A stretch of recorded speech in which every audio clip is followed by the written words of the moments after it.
de cunho, diferentemente do que foi no século XX, minha versão sobre as mentiras contadas sobre supermercado. Você não encontra caráter em free shop.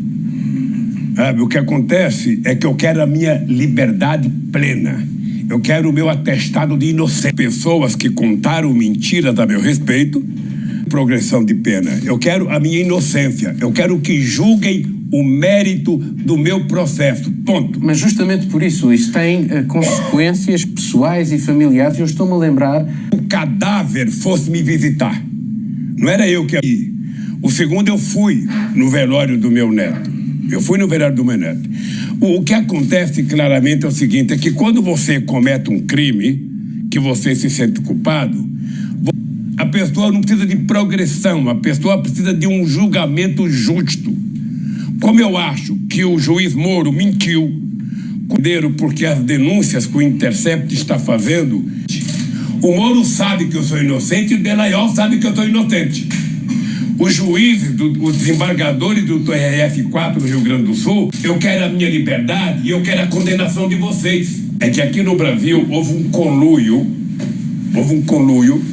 você precisa entender isso, entre o juiz e o Ministério Público, o procurador, a Polícia Federal, através dos delegados que fizeram o inquérito, e aí, seja, a Polícia Federal, o Ministério Público e o Poder Judiciário trabalhavam com assessoria de imprensa como jamais se tinha conformada na primeira e na segunda instância, porque o meu processo...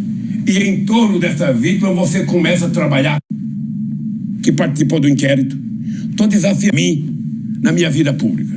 Então eu estou desafiando, feita contra mim, ou seja, um procurador, ele termina a acusação e a apresentação de um PowerPoint. Essa frase ontológica vai para o juiz. Aí, depois de todo o inquérito, o juiz me condena. E sabe qual é o crime? Eu fui condenado, o crime é fato indeterminado. Ou seja, ele também não sabe qual é o crime que eu cometi. Então, eu estou atrás do crime que eu cometi. O TRF4, que é a instância que aconteceu, primeiro, por interesses americanos, e aconteceu porque se o Lula fosse candidato a presidente... As últimas eleições presidenciais que elegeram Jair Bolsonaro, cívicos e políticos... Não, eu tentei brigar para que eu tivesse pesquisa de opinião pública. Eu certamente, se fosse que voltasse ao governo e, sobretudo, que o Lula voltasse... Isso faz parte da defesa da minha honra. Ela me ensinou a ter caráter. Ela me ensinou a andar... Eu tenho milhares de primeira página de jornais contra mim. E eu quero provar que o Moro é o bandido. Não são.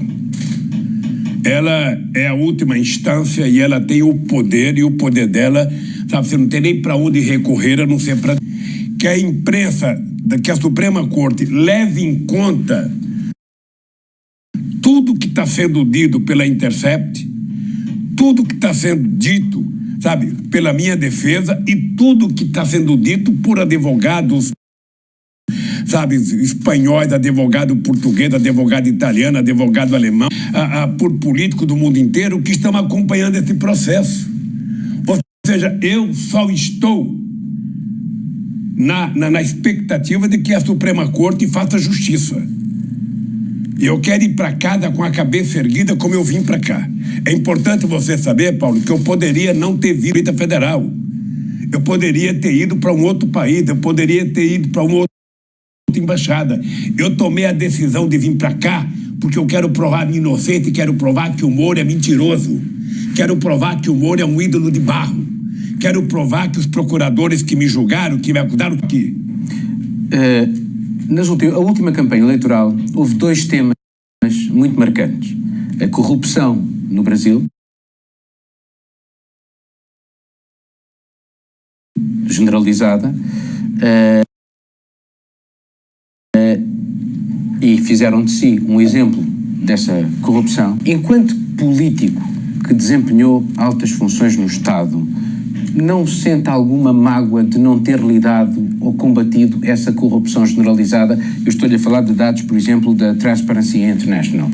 Olha, eu poderia, se tivesse de uma vez por mês, ou uma vez por ano, jogar golfe com a elite brasileira, ao invés de visitar os sem terra, os sem casa, os sem teto, os moradores de rua, com quem eu me reunia todo Natal. Se eu tivesse, ao invés de me reunir com essa gente, tivesse ido jogar golfe, possivelmente eu não tivesse tido o final que eu tive. A única explicação que eu encontro para o processo é porque pela primeira vez na história deste país, e você deve conhecer um pouco a história desse país, de uma elite perversa, uma elite política canalha, pela primeira vez, o povo pobre teve o direito de ser tratado com cidadania. Pela primeira vez, o salário mínimo, pela primeira vez, 36 milhões de pessoas deixaram a extrema pobreza. Pela primeira vez, 40 milhões de pessoas passaram a ter um padrão de consumo de classe média. Pela primeira vez, geramos 22 milhões de empregos, mesmo na crise de 2008, que a responsabilidade da crise era do sistema financeiro, sabe, no meio do centro do capitalismo. Mas como é que a corrupção se instala como tema de campanha? É porque aqui no Brasil, e eu acho que em Portugal também, acho que na Espanha também, acho que no mundo inteiro, sabe, no governo fazendo alguma coisa que a oposição não gosta, você comete a acusação de corrupção.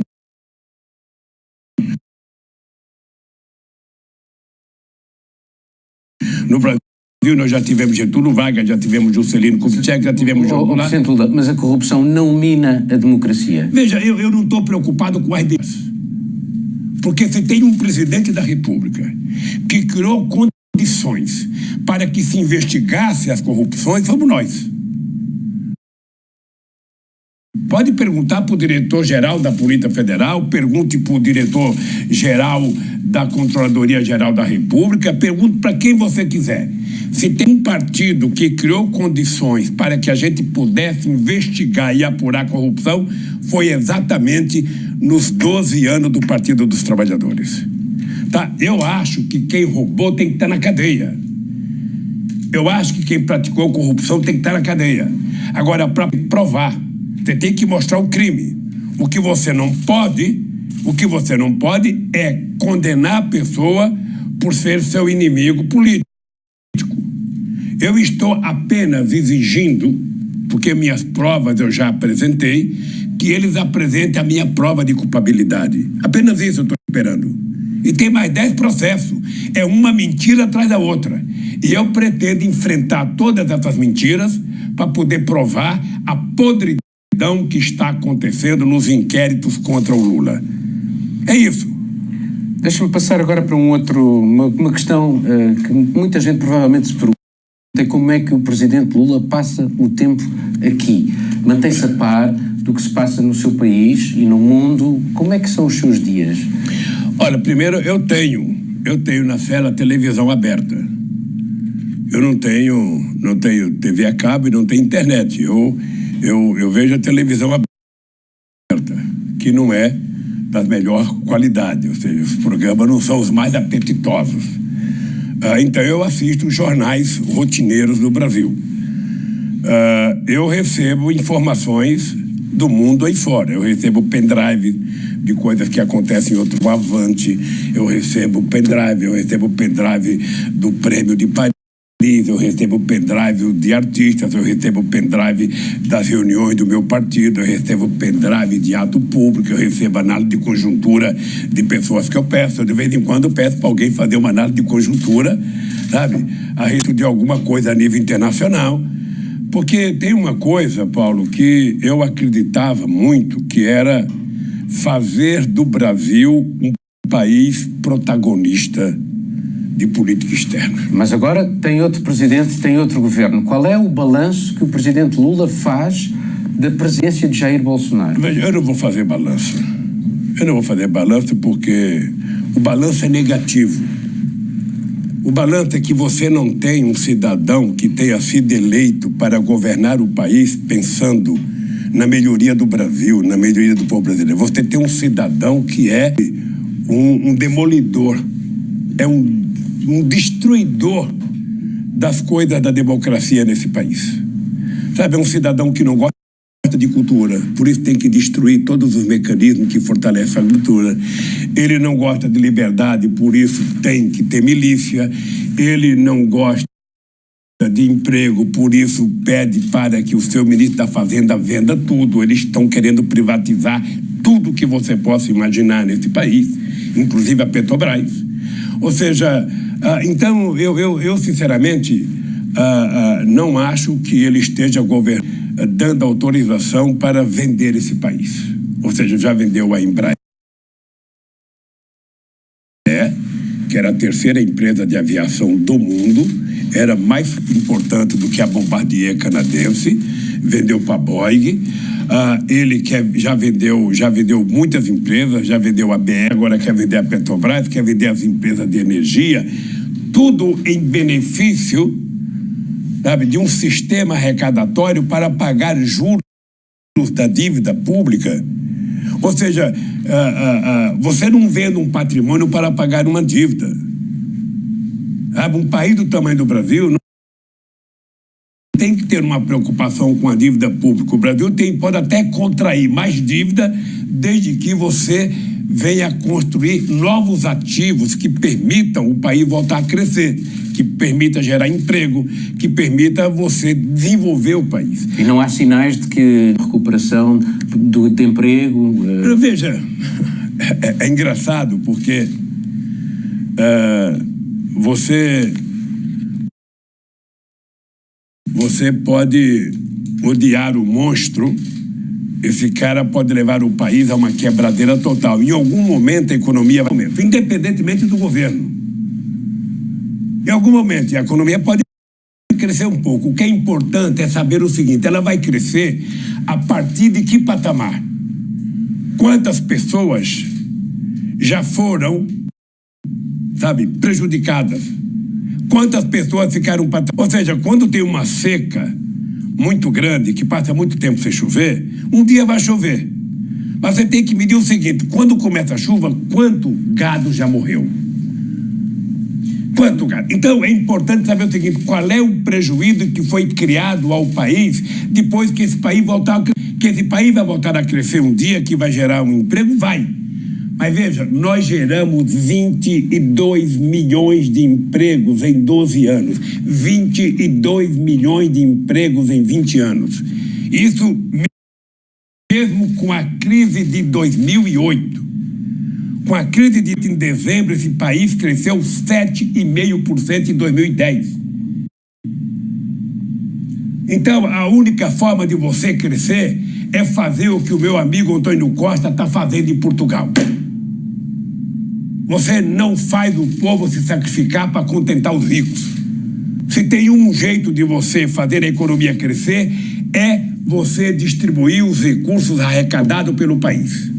É na distribuição do orçamento que você cuida de que política de desenvolvimento que você quer para um país.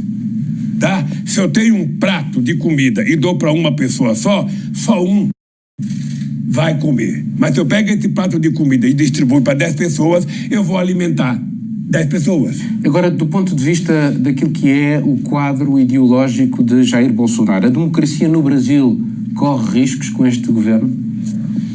Eu acho que a democracia já está correndo risco. Porque o Bolsonaro, ele é muito despreparado politicamente. Ele não faz questão de ser diferente. Ele é um cara que acha bonito ser grosseiro, ele acha bonito ofender as pessoas, ele acha bonito ofender, sabe, o França, ele acha bonito ofender o presidente, sabe, da Argentina, ele acha bonito se meter nas eleições de outros países, sabe? Ele dá palpite sobre tudo, menos sobre o seu país.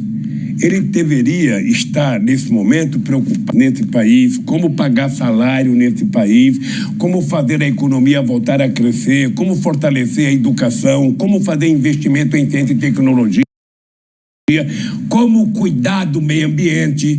Tudo isso é tema que não interessa ao Jair Bolsonaro. Então, ele é um destruidor, sabe, de obras prontas. e eu acho que é um destruidor da democracia. Como é que vê esta tentativa de normalização da ditadura militar brasileira que está a ser feita pelo presidente Bolsonaro? Essa é uma das coisas mais graves que acontece no Brasil. É que um tipo de gente que apoia ele quer mostrar para a sociedade que não houve ditadura militar no Brasil. Querem mostrar que não houve censura, que não houve tortura, que os bandidos, na verdade, não existiram. É isso que eles querem mostrar. E com uma virulência de discurso muito forte, com uma prática, sabe, de combate ao crime à base da milícia. Hoje quem mata muito nesse país é a polícia. E jovens pretos na periferia. Não sei se você sabe, mas no Brasil nesse ano, já mataram 5 crianças de bala perdida da polícia. A criminalidade foi outro dos temas da última campanha eleitoral. Considera que permitir a venda indiscriminada de armas é uma forma de combater a criminalidade. Concorda com isto? Não. A forma de você combater a criminalidade é você gerar empregos, é você colocar a meninada na escola, é você fazer mais universidade. O que vai acabar com a criminalidade é um livro na mão e uma carteira de trabalho na outra mão. A hora que você tiver emprego, salário e educação, a criminalidade vai cair. Enquanto você estiver aumentando a pobreza, enquanto você estiver aumentando, sabe, aqueles que não têm oportunidade, você não vai diminuir a pobreza. Você não vai diminuir a violência. Recentemente houve toda uma questão em torno da Amazónia. O presidente francês, o presidente Jair Bolsonaro. A Amazónia é um problema global ou é um assunto brasileiro? Vamos ver o seguinte. A Amazônia é uma propriedade brasileira que desperta interesses mundiais. Por quê? Porque a Amazônia é a maior reserva florestal do mundo. A Amazônia tem uma rica biodiversidade. O Brasil pode, sendo dono da Amazônia, a Amazônia pertencendo ao Brasil, o Brasil pode fazer acordo com outros países para ajudar no combate ao desmatamento da Amazônia, no combate às queimadas da Amazônia e na exploração científica da nossa biodiversidade. Sem que o Brasil abra mão da soberania da Amazônia. Não dá para o Macron dizer que a Amazônia é propriedade da França, apesar que a França tem um pedaço da Amazônia na Guiana Francesa. Pequeno. Sabe? Pequeno. Mas a Amazônia é brasileira. Mas o Brasil pode... O acordo que eu fiz com a Alemanha e com a Noruega, que criou o fundo, sabe, para ajudar a Amazônia, foi feito no meu governo. E o Brasil tem que fazer acordos para ajudar a preservar a Amazônia, para ajudar a explorar corretamente a Amazônia, do ponto de vista da indústria farmacêutica, do ponto de vista, sabe, da exploração da nossa rica biodiversidade e da manutenção de um bom para todo o planeta. Agora um outro assunto. Em Portugal, José Sócrates é seu amigo. Não foi condenado, mas está debaixo de uma acusação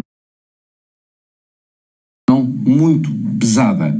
Do que se conhece do processo, há alguma semelhança, acha que há alguma semelhança entre o seu caso? O caso do meu amigo Sócrates. É importante, Paulo, te dizer uma coisa. Olha, eu tive uma relação extraordinária com o Jorge Sampaio. Eu tive uma relação boa com o Gutierrez quando ele era prefeito de Lisboa. Eu tive uma relação com o Durão Barroso, eu tive uma relação com o Cavaco Silva, eu tive muito boa relação, tive relação com o Passos Coelho, tive relações com o Antônio Costa, que veio me visitar dia 30 de abril de 2014. Estou muito feliz com a vitória do Antônio Costa. Muito feliz. Porque ele está provando que se quiser resolver o problema de um país, é fazer com que o povo tenha oportunidade de trabalhar e oportunidade de consumir. Pois bem, eu sou muito amigo do Sócrates, gosto pessoalmente do Sócrates. O fato de um cidadão ser acusado não quer dizer nada. Aqui no Brasil se acusa todos. O que é importante é que quando você acusa uma pessoa, você tem que provar.